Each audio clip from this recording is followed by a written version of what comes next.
Hello, welcome back to today's lesson. It has been long. We have not met for sessions, but I want to welcome you back to our normal CRE lessons made easy. I know the previous one has benefited so many students, and when they are doing paper one and two, you have seen what we said and you benefited. I want to start from where we stopped. We didn't go through two areas in paper one, but we got the two areas didn't come this time round. That was Nehemiah and Jeremiah. I was not a prophet, but maybe God communicated it to me. I didn't mention them, but they were there. But it's good to go through them for future reference and usage. We talk about Prophet Jeremiah. It's good to know who is Jeremiah and what was he doing, how did God call him, from which village did he come from there.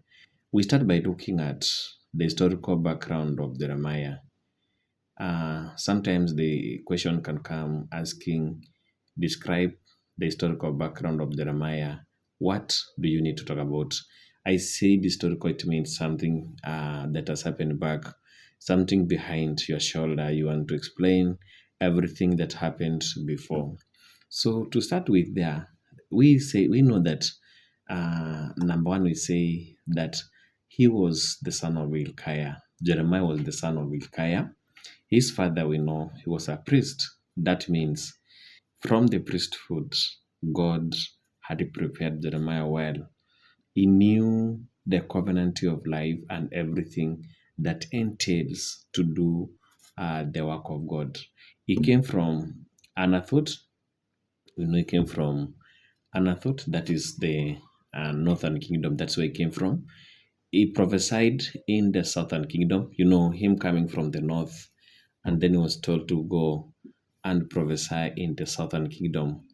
It's what God told him to do. Unlike before, Amos coming from the village of Tekoa, and he was sent to prophesy in the northern kingdom. But we know what Amaziah said: go and prophesy in southern kingdom, where he can eat bread. He received the opposition from that side there. Another thing we need to know from the background of Jeremiah is he commenced his prophecies in the 13th year during the reign of Josiah. 13th year, it's when Jeremiah started the prophecy during the reign of none other than Josiah. His prophecy came at the time when Judah was experiencing political instability. That means there was things which were not going well. There was animosity in the kingdom. That was the time when he was prophesying. Then again, during his prophecy, Israel had abandoned God and they worshipped gods, false gods, or deities. So that one tells you that this man needed to be sent by God to go and do his work. That's the background now that we know who is Jeremiah is. Then again, sometimes maybe you may ask this question there. Describe the personal life of Jeremiah. Personal life now. Ni kama mtu akwambia tu tuambie maisha yako. Personal life. It has so many things. You explain from the time you are born until now, the things you have gone through, that is what you call personal life. Let's try to understand the personal life of Jeremiah 2018. That question was tested and they had given 8 marks. So, what do we need to talk about the personal life? One, we know he was born in Anathoth, a town in the north of Jerusalem in Judah. So he was born in Anathoth, a town of the north of Jerusalem in Judah. That's he's coming from the northern kingdom. That's what is mentioned early there. Then again, he was the son of Hilkiah. His father was a priest. It is something again we said. Then again, he was well educated in the religious traditions of Israel due to his priestly background. Remember, uh, children of the priest were to get education in rabbinical classes. So Jeremiah was well educated. Him being called by God, it's not by coincidence, but because of his background, which he knew. So his personal life there is that we say he was well educated in the religious traditions of Israel due to his background that was coming from. Then again, this man was called to be a prophet around somewhere there 627 before Christ era, when he was still young under the reign of King Josiah. We know Josiah, he stood for so many things. That was the time then when Jeremiah was called by God. Then again, he prophesied during the reign of five kings of Judah before them going to the exile. So he prophesied all those Jehoaz, Joachim, Josiah, Zedekiah. He prophesied during the reign of those five kings before people going to exile. Then again, he prophesied during a time when Judah was experiencing social, political, and religious strife. Then again, during his time, we see that Jeremiah received or he faced stiff opposition from his own kinsmen, kings of Judah, and even the priests. The same thing like Amos, meaning whenever God calls a person, things doesn't go smoothly. They go through hard time. Jeremiah also went through difficulties when he was prophesying to the people. Then again, people like Bashul, Hananiah, we know what they did to Jeremiah. These are the people who made the life of Jeremiah to be hard there. Then again, he suffered spiritually, emotionally, and sometimes questioning God's justice because he felt that he was treated unfairly. This is why you read the Bible and Jeremiah just says there, God, why is the way of the wicked prosper? Like those people doing the wrong things, they were doing unwell, and for him was suffering. So spiritually suffered. He questioned God. That's how we can see them, the stories in the books of Lamentations. Then again, his prophetic ministry was centered in Jerusalem. I know you know the reason why it was centered in Jerusalem. This is the place where we were expecting people to lead righteous life. But the irony is they had turned to worship idols.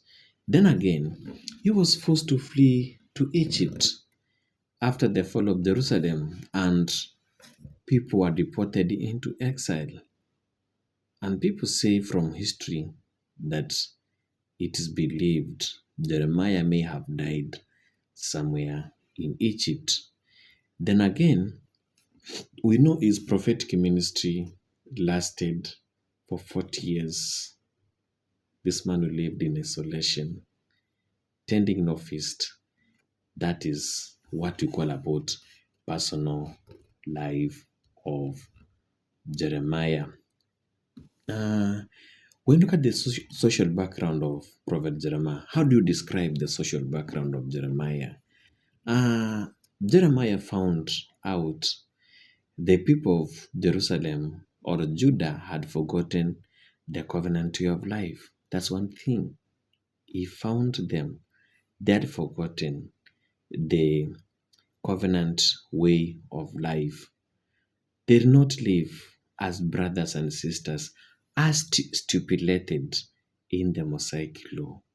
There is what Moses told the people to live as brothers and sisters, but that was not what Jeremiah is finding in Judah.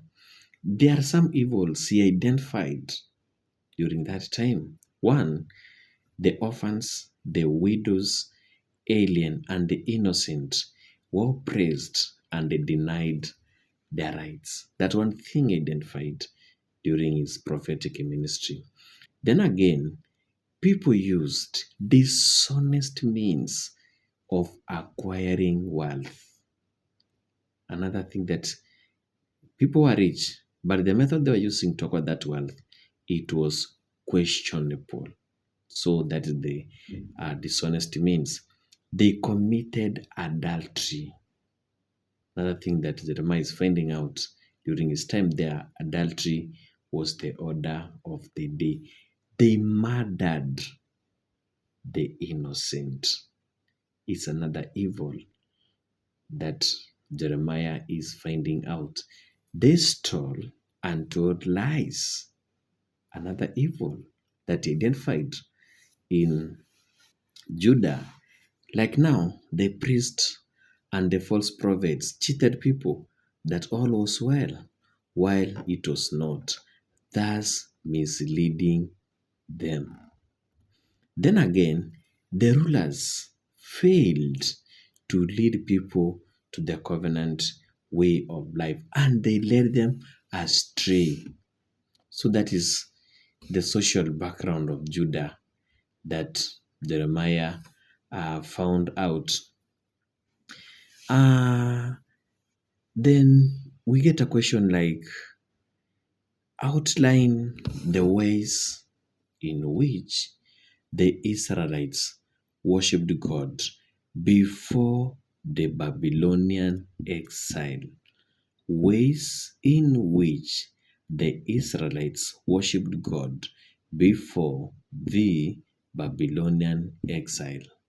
How they worship God before going to exile. One is they offered animal sacrifices. That's one thing they did to show that they were near God. They offered animal sacrifice. Two, they gave offering and they paid tithe for the upkeep of the temple. Before going, that's what they observed. They observed the Ten Commandments again. That's another thing. They observed again religious rituals such as circumcision. Remember, that is what the Israelites from the time of Abraham had observed. And again, it was the continuation. Then again, keeping the Sabbath holy.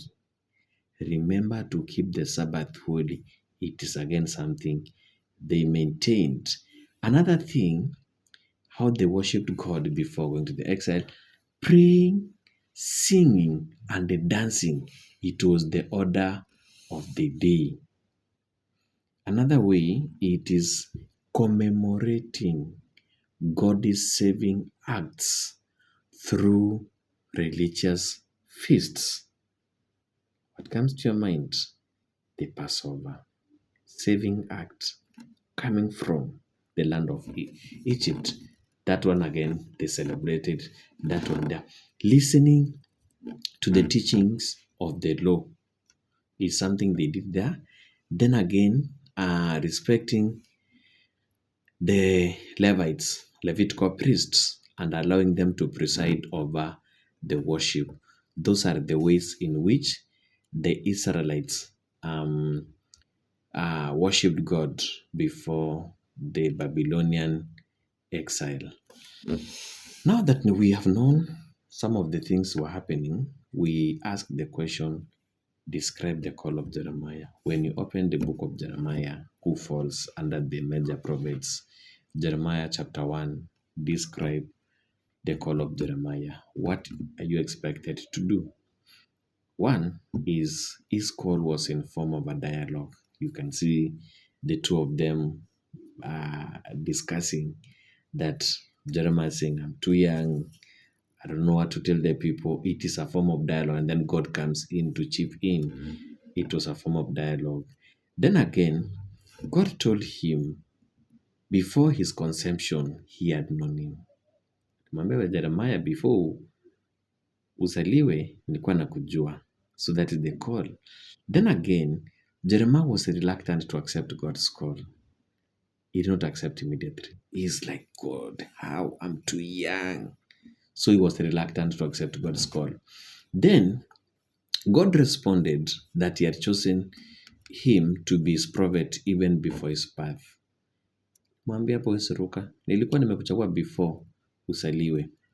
Then again, Jeremiah claimed that he was young and that he did not know how to speak. Yes, God chose me before my birth, but now I'm too young and I don't know how to speak.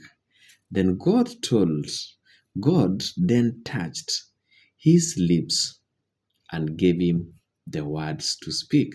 When he said, I'm young, I have nothing to speak, who is God? He told him what to speak.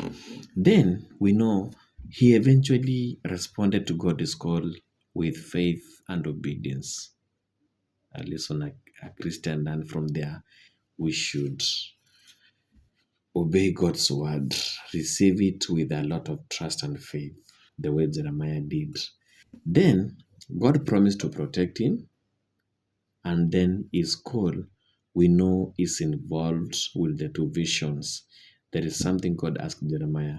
Jeremiah, what can you see? Then he says, I'm seeing a boiling pot tilting from the north. We'll explain the meaning later. Then again, he asked him, what do you see? Then he said, I'm seeing an almond tree. God said, I'm watching it to see it flourishing again. That is the short version of explaining the call of Jeremiah. Then from that call of Jeremiah, maybe a question I can draft from it there, outline lessons learned from the call of Jeremiah. Lessons learned from the call of Jeremiah. One, God has a purpose for each person. God has a purpose for each person. He knew Jeremiah before he was born. Similarly, God knows each one of us individually. So the lesson we learn from there, God has a purpose for each person. Mungu ako na purpose na wewe. Don't ask why God have not done ABCD, why you have not rewarded me. God knows He's lining up good things for you. Don't get discouraged. Lesson number 2 is that God can call anybody to do His work. He doesn't discriminate against any persons, the young, the old, the rich, and the poor. They can be sent to do His work. That God can call anybody to do His work with God. So don't look at yourself and say, God cannot call me. No, God can call any person to do His work. Then again, God prepares. Lesson number 3, God prepares us for His work. He prepares. He knew. Like now, Jeremiah comes from the priestly background.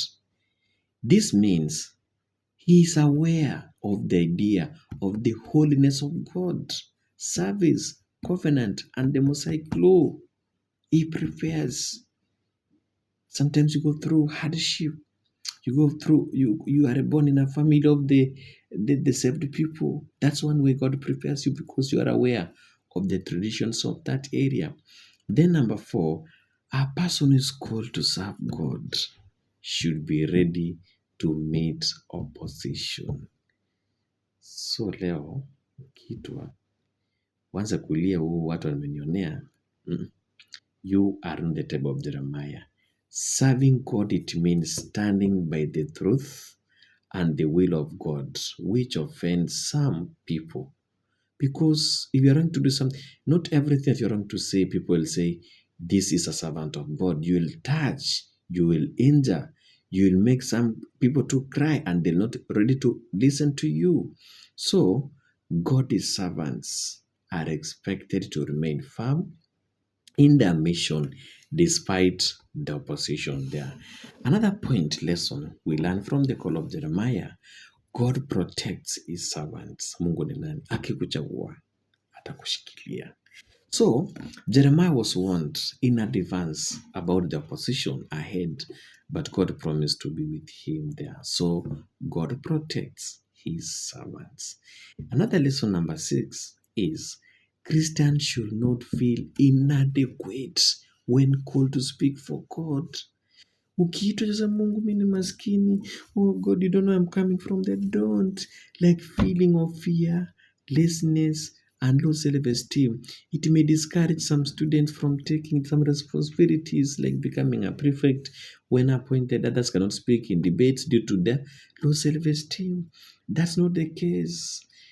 We are saying Christians should not feel inadequate when called to serve God. Speak on behalf of God. Acha kusema eti Mungu sasa mimi ni katoto kadogo. Then number 7, Christians should respond God's call in obedience.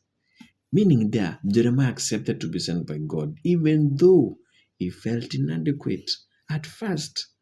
His final obedience indicates that God's call cannot be resisted by human beings. I think the call of Jeremiah teaches people so many things there. Now, from that call, maybe we have read the story and we are done. Then you ask a question there. Mention 7 qualities of God learned from the call of Jeremiah. Now you're seeing the dialogue. Is there any quality of God? We said an attribute. What are the attributes of God from that call? What are the how do we describe God? What are the 7 qualities of God from the call of Jeremiah? 1 is God is the creator. Look at the way he's telling Jeremiah, I knew you before you were formed in your mother's womb. God is the creator. Number 2, God knows every person by the name. Your name is written in the palm of the hand. Number 3, another quality of God. God has a plan for people's lives. Mungu ako na mpango na kila mtu. Anajua tu kwa nini. Then again, God is just. Mungu ni wa haki. He sees people suffering, he sends somebody to rescue them. He's a God of justice. That's true. He will punish those who will oppose Jeremiah. God expects sinners to repent. That's what he's telling Jeremiah. God values human life. He values human life.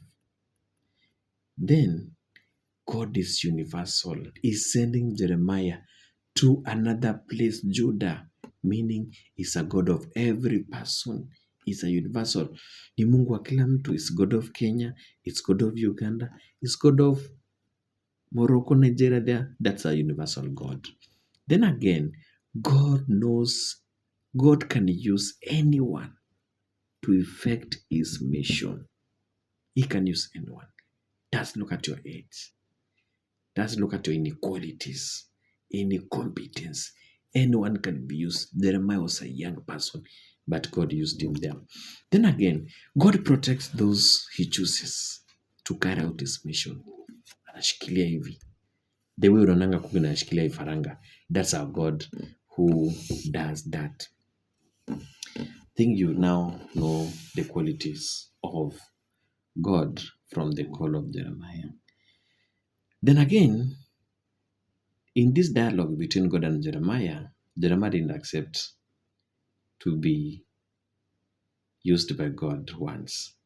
That's why we are coming to the question, asking them, give reasons why Jeremiah was reluctant to accept God's call. Kwa nini alikuwa na ile musukosuko, ish? Why is Jeremiah like, God, yes, I can. What is this that making Jeremiah not to accept God's call? Number 1, he was too young. We agree on that one. Jeremiah katoto kadogo. By the way hapo, tick. Number 2 is he did not know how to speak. Genuine reason, he did not know how to speak. Number 3, he feared that the Israelites could reject him. Then, number 4, he feared the hard task before him. Nakumbuka kuna maana anasema, if you will not, I will dismay you before them. So he feared the hard task before him.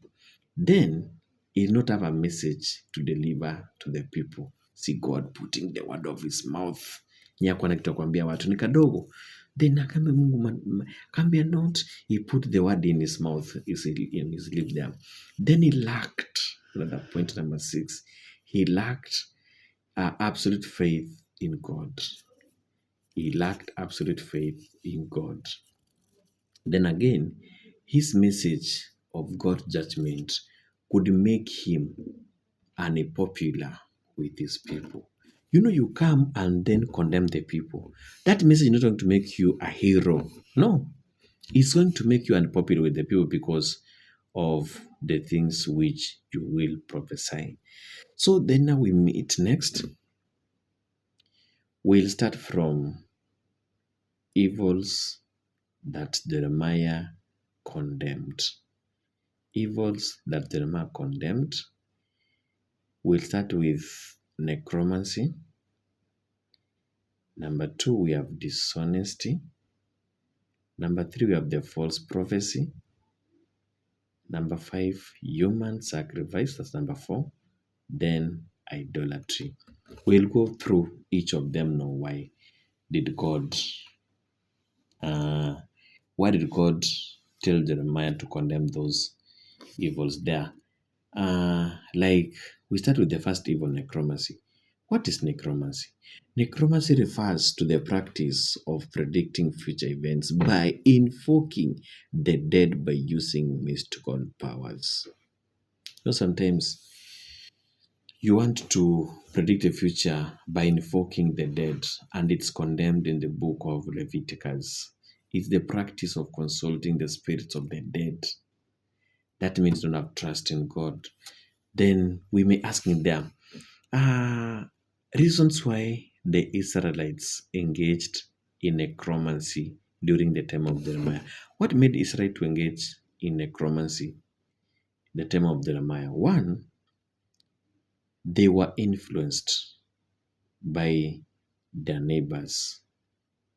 Influence from their neighbors. Hiyo number 1. Tunaangalia neighbors. Juu walifanya na unafanya. Una shida. Then number 2, they lacked absolute faith in God. That one is applying across all the evils that Jeremiah may have condemned. Then again, the people were misled by the false prophet. False prophet also contributes a lot in this case here.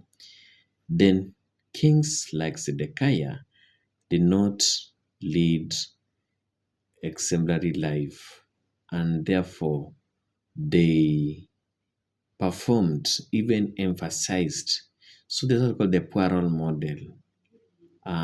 Like King Zedekiah led the people in doing the same. So it may have contributed to the same.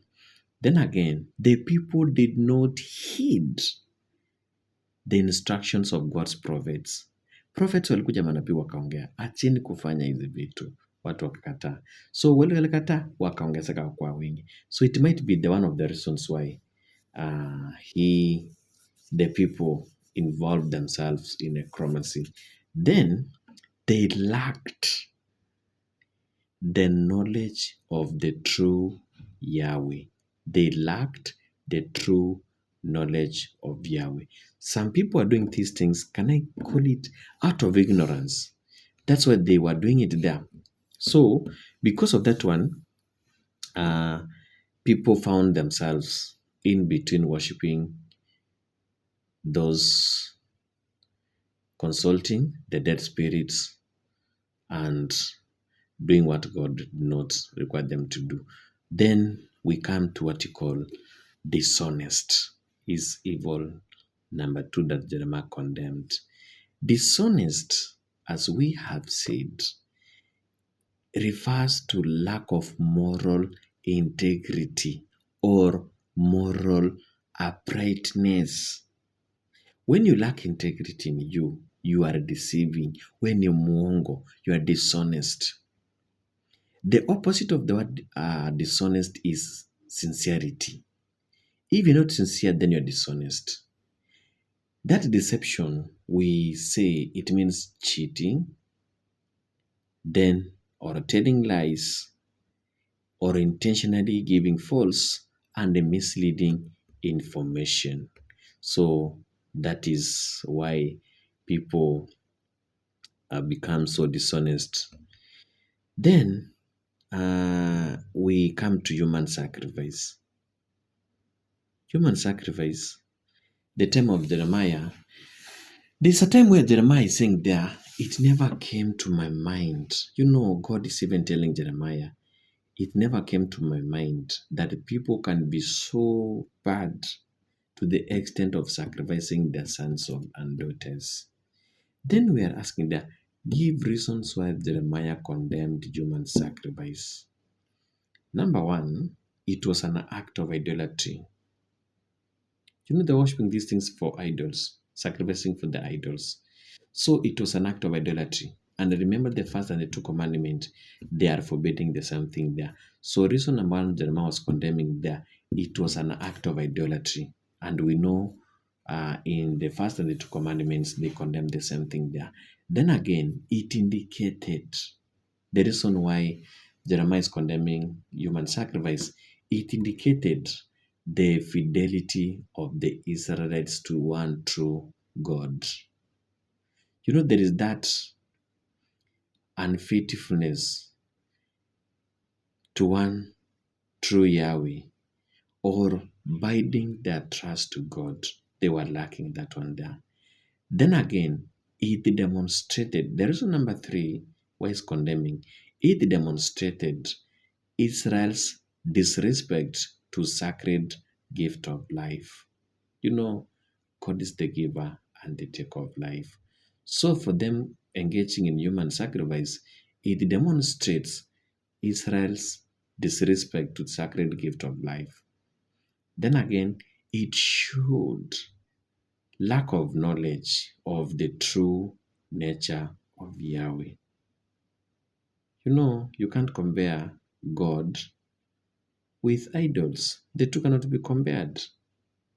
So we are saying that it showed lack of knowledge of the true nature of Yahweh.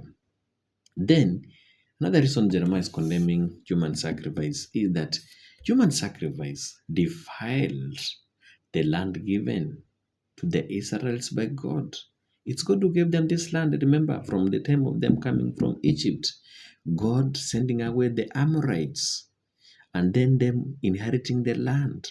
And then you come to do human sacrifice, shows that they were defiling the holy land that God had given to them. Then another reason why Jeremiah was against the way the Israelites engaged in human sacrifice is it provoked God's wrath because his people chose to sacrifice children despite the fact that God did not command them to do so. Meaning, it's like wanaambia punishment, kujeni hapa. It's like you do those things, then you are provoking God's wrath towards the people. Those are some of the reasons why Jeremiah condemned human sacrifice. You make it another application question they're asking there. Give ways in which Christians reduce human suffering. Now that we know that Israel engaged in human sacrifice, but not today. Which are the ways Christians reduce human suffering? What is it that me and you we can do to reduce the people suffering in the society today? Number one, establishing medical facilities. If we have the proper medical facilities, we can reduce human suffering.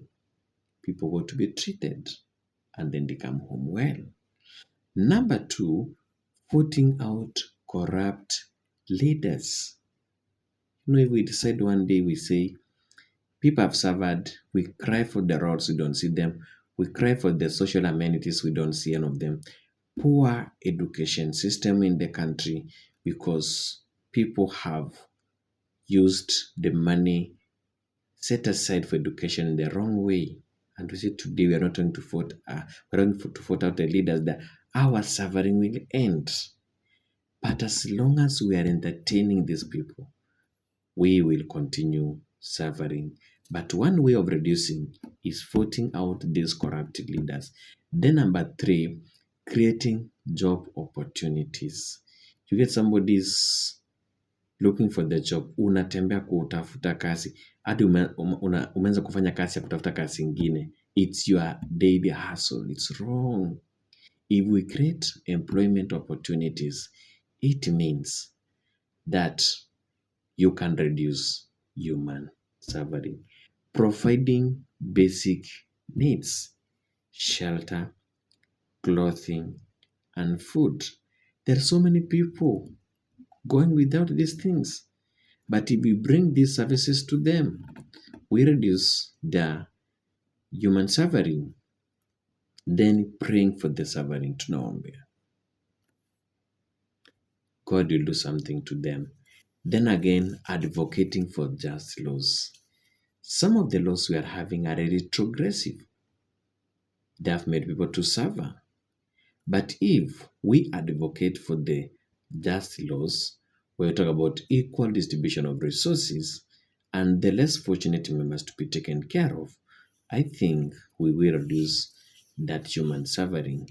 Number 7, educating the public on their rights. Sometimes maybe we are fighting, crying for these things, and we may not be aware of it's a right of the government to do something for you. People should be educated on their rights. Ndio jua ya kwamba right to basic needs uko nayo. Right to equal distribution of resources, because tax is paid by you, not by another person there. Then we have another form of evil that Jeremiah condemned, idolatry. Idolatry is the art of worshipping idols, something representing God that you take that thing to be worshipped as God there. And then the question you're asking there, why did Jeremiah condemn idolatry? Kwa nini alisema wakasema idolatry ni mbaya? One, there is only one true living God to be worshipped and obeyed. So for them worshipping the idols, they had broken God's commandment. Another reason, number 2, why he condemned idolatry. Idols were not God, but false gods, the work of human hands. Thou shalt not worship graven images. Number 3, idolatry was a sign that Israelites lacked trust in Yahweh. Ile faith. Going for the idols, it means they lack total trust in Yahweh. Kwa maana ameshindwa, wanaendea miungu mingine. Then number 4, it's an act of rebellion against God and a breach of the covenant relationship. It's an act of rebellion against God. You know, when you do things there, it means you are rebelling against God. Then another point, number 5, the Israelites corrupted and defiled the holy land given to them by Yahweh. You know, like having those idols in the places to worship, you defile the holy land which they were given by God. Another reason why he condemned idolatry promoted syncretism in Judah. What is syncretism? Worship of God alongside other gods. You know, people like now, umefalia ngozi ya kondoo, sahii uko kwa hii, kesho kwa huyu mungu mingine. That is syncretism, worshiping God alongside other gods. During the day, Bwana Yesu asifiwe sana sana Yesu. Hiyo ni uongo. Ikifika usiku, Mungu namweka kando, you do your own things there. Then again, another reason why I condemned idolatry is it could lead to the divine judgment unless Israelites repented. So he condemned it there because he knows what was waiting for them there. So that's all about idolatry. Then we come to the story of the false prophecy. Remember This is the story of where you can be told to describe Jeremiah's encounter with Hananiah. Kuna story tamu sana there. This incident, it happened in the presence of the priest and the worshippers in the temple of Jerusalem there. It was during the reign of Zedekiah, as we know. Hananiah the false prophet predicted the release of the first captives taken from Judah to Babylon in 2 years, and the return of the treasures taken from the temple. We talk about something that maybe Hanani had seen. Akasema even those captives, they would be returned, and the vessels which were stolen from the house of God, they are to be returned. In response, Jeremiah proclaimed that Hananiah's prophecy was inconsistent with that of the true prophet who spoke before them. Yani Jeremiah alisema he has not seen such kind of things happening because those prophets who preceded before Jeremiah, they didn't prophesy a good thing. No, during the trying moment hakuna mtu anasema kitu but this one is saying things are going to be well when things were not right. Jeremiah said this prophecy is inconsistent there. They had prophesied disaster as Jeremiah did. Hananiah went ahead to announce that God could similarly break the power of Babylon and set Judah free. Nani amesema? Later, Jeremiah was sent by God to reaffirm that the Babylon captivity of Judah, it was inescapable. I think Jeremiah may have gone to God and told God, why do you give me contradicting prophets? For me, you tell me terrible things, but Ananias have told him that you're going to release the captives and things are going to be right. And because of that one there, because Ananias denounced or misled the people, in fact, Jeremiah predicted Hananiah's death within the same year. Sadly, Hananiah actually died as prophesied. That is the story of false prophecy there. Then now we come to the question there. Give reasons why Jeremiah condemned false prophecy. Kwa nini alicondemn false prophecy? Kwa nini alisema hii mambo ni mbaya? The false prophets were misleading God's people. They were misleading God's people. 2, false prophet prophesied for material gain. You see them in your town, in your homes, in your streets. They're there for material gain. Wanakushtua kidogo hivi natoa ng'ombe yote. Then the false prophets, they were there to please the kings. Kasa ilikuwa ni kufurahisha the kings, not to do the work of God. Then their prophecies, another reason, never came to pass. Kile kitu alisema haikutimia. Then again, they prophesied out of their own dreams and imaginations because some of these things did not come from them. Another reason why Jeremiah condemned the false prophets were against the true prophets. Walikuwa against the true prophets of God. I think we have gone through some of the evils Jeremiah condemned, and each of them the reasons why Jeremiah was against it. I stop there until we meet again to see Jeremiah going standing at the temple to give the temple sermon. So up to that time that we'll meet again, let us continue liking, share this knowledge to your friends. Don't forget to press that button down there of subscribing. Mungu awabariki vile alibariki Jeremiah.